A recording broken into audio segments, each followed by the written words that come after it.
हमारे खुदावंद यीशु की अंजील मुक़द्दस मरकज़ के मुताबिक उसका 9वां बाब 13 से 28 आयत तक। उस वक्त जब यीशु शागिर्दों के पास आया तो उनके गिरदागिर्द एक बड़े हजूम को और फकीरों को उनसे बहस करते देखा, और फ़ौरन सब लोग यीशु को देखकर नहायत हैरान हुए और डरे और उसकी तरफ दौड़कर उसे सलाम किया। तब उसने उनसे पूछा, तुम उनसे क्या बहस करते हो? हजूम में से एक ने उसे जवाब दिया कि ऐ उस्ताद, मैं अपने बेटे को जिसमें गूंगी रूह है तेरे पास लाया था। वो जहाँ उस पर काबू पाती है उसे पटक देती है, और वो कफ भरलाता और दांत पीसता और सूखता जाता है। और मैंने तेरे शागिर्दों से कहा कि वो उसे निकाल दें, मगर वो ना निकाल सके। उसने उनके जवाब में कहा, ए बेइत्तेकाद पुश्त, मैं कब तक तुम्हारे साथ रहूँगा? मैं कब तक तुम्हारी बर्दाश्त करूँगा? उसे मेरे पास लाओ। और वो उसे उसके पास लाए, और उसे देखते ही रूह ने उसे मरोड़ा और वो ज़मीन पर गिरा और कफ लाकर ईंटने लगा। तब उसने उसके बाप से पूछा, कितनी मुद्दत हुई कि उसे ये हो रहा है?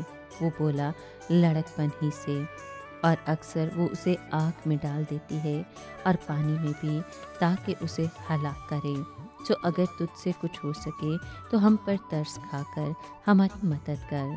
पर यीशु ने उससे कहा कि क्यों, अगर हो सके, मौतकत के लिए सब कुछ हो सकता है। लड़के के बाप ने फ़ौरन आंसुओं के साथ चिल्लाकर कहा, मैं एतकाद रखता हूँ, तू मेरी कम एतकादी की भी मदद कर।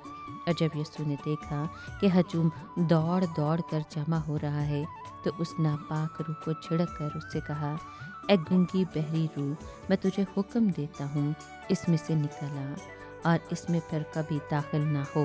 वो चिल्लाकर और उसे बहुत इंठा कर निकल आई, और वो मुर्दा सा हो गया, ऐसा कि अक्सरों ने कहा कि ये मर गया है। मगर यीशु ने उसका हाथ पकड़कर उसे उठाया और वो उठ खड़ा हुआ। और जब वो घर में आया तो उसके शागिर्दों ने पोशीदगी में उससे पूछा कि हम उसे क्यों ना निकाल सके। उसने उनसे कहा कि ये जिन्स सिवाय दुआ और रोज़े के किसी तरह से निकल नहीं सकती। पाक कलाम के पढ़े और सुने जाने पर खुदावंद की बरकत हो, खुदा का शुक्र हो। अजीज दोस्तों, आज के कलाम में हम सुनते हैं कि एक बदरू गिरफ्तार लड़का शिफा पाता है। जब यीशु ने इस नापाक रूह को बच्चे में से निकल जाने का हुक्म दिया तो उसे एक नहायत हौलनाक दौरा पड़ा, ऐसा कि वो मुर्दा सा हो गया। निजात दहिंदा ने उसका हाथ पकड़कर उसे उठाया और सही सलामत बाप के सुपुर्द किया। अब बाद में जब मसीह घर में अपने शागिर्दों के साथ तन्हाई में था तो उन्होंने पूछा कि हम उसे यानी नापाक रूह को क्यों ना निकाल सके। उसने जवाब दिया कि बाज़ मौजज़ों के लिए दुआ और रोज़े की ज़रूरत होती है। हम में से कौन है जिसे अपनी मसीही खिदमत के दौरान कभी मायूसी और एहसास से शिकस्त का सामना नहीं होता? हम पूरी दयानतदारी से बेथकान काम करते हैं, मगर कोई निशान नज़र नहीं आता कि रूहुल कुद्दुस कुदरत के साथ काम कर रहा है। उस वक्त हमें भी निजात दहिंदा के ये अल्फाज याद रखने चाहिए कि बाज़ मौजज़ों के लिए दुआ और रोज़े की ज़रूरत होती है।